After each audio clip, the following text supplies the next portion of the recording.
Next month வாஸ்து class சொல்லியிருக்கீங்க. ஆக்சுவலா ஆமாங்க ஷெட்யூல்ல சார். வந்து நீங்க ஆயுத பூஜைக்குள்ள வந்து இந்த ஒரு 2 மாசத்துக்கு முன்னாடி கிளாஸ் ஏதோ எடுக்கும்போது சொன்னீங்க. திருமண பொருத்த வகுப்பு எடுக்க போறேன்னு சொல்லியிருந்தீங்க. ஆமா சார். அதுக்கு ஷெட்யூல் அடுத்தடுத்து மாறிட்டே போயிட்டு இருக்கு சார். அதனால தான் எனக்கு திருமண பொருத்தம் நெறைய பேர் கேட்டாங்க. நெறைய பேர் வந்து ஆஃபீஸ் போட்டு பார்த்துட்டு இருக்காங்க. ஆனா ஆ. திருமண பொருத்தம் மட்டும் உங்க ஸ்டைல்ல எடுத்தீங்கன்னா கொஞ்சம் ஈஸியா இருக்கும்னு சொன்னாங்க. சரி நம்ம பார்ப்போம் ம். அப்படிங்கிற மாரி நெறைய பிளான் வச்சிருக்கோம். வரப்போகுது ம். சார். அதுக்கு எல்லாமே ஷெட்யூல் பண்ணியாச்சு. அதுக்கப்புறம் அந்த தொழில் சம்மந்தப்பட்ட ஒரு கிளாஸ நம்ம எடுக்கலான்ட்டு இருந்தோம். ம். அதுக்கு தகுந்த மாரி என்ன படிக்கலாம்னு ஒரு கிளாஸ் கூட எடுக்கலான்ட்டு இருந்தோம். அதுக்கப்புறம் அந்த காலேஜ் சேர்றவங்களே நெறைய பேர் கேட்டிருந்தாங்க. என்ன ம். படிக்கலாம்? ஜோதிட சாஸ்திரப்படி, அவங்கவங்க ஜாதகப்படி என்ன படிக்கலாம்னு கேட்டிருந்தாங்க.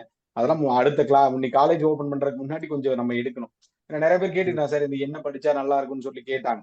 ஸ்டூடண்ட்ஸ் ம். எல்லாமே கேட்பாங்க இல்லையா? அப்ப அவங்க ஆமா சார். ஸ்டூடண்ட்ஸ் வந்து ஜோதிடர்ட்ட கேட்பாங்க. அப்ப அந்த மாரி கேட்டிருக்காங்க. இப்ப நம்ம ஸ்டூடண்ட்ஸும் ம். நெறைய பேர் கேட்டாங்க. சார் இதுக்கு எந்த துறையை தேர்ந்தெடுத்தா வெற்றி அடையலாம்னு கேட்கறாங்க சார். அது எங்களுக்கு கொஞ்சம் டவுட்டா இருக்கு, குழப்பமா இருக்கு அப்படிங்கிற மாரி கேட்டுர்றாங்க. சரி பார்ப்போம். ஆ. அதெல்லாம் கொஞ்சம் ஃபியூச்சர்ல கிளாஸ் இருக்கு சார். கிளாஸ் இருக்கு. இல்ல நம்ம சார். அதுக்கு தகுந்த மாரி பிளான் இத வச்சிருக்கோம். நம்ம எப்படி பிளான் பண்ணாலும் உங்களோட ஸ்ட்ரென்த் அப்படிங்கிறது நான் 2 விஷயம் சொல்லுவேன் சார்.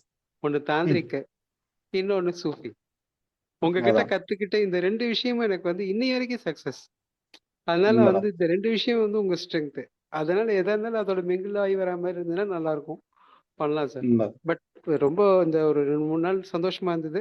நாளையிலிருந்து பேக் டூ பெவிலியன் பார்த்துக்கிறேன் சார். ஆனா ஷெட்யூல்ல வருவேன். ம். Thank you. ம்.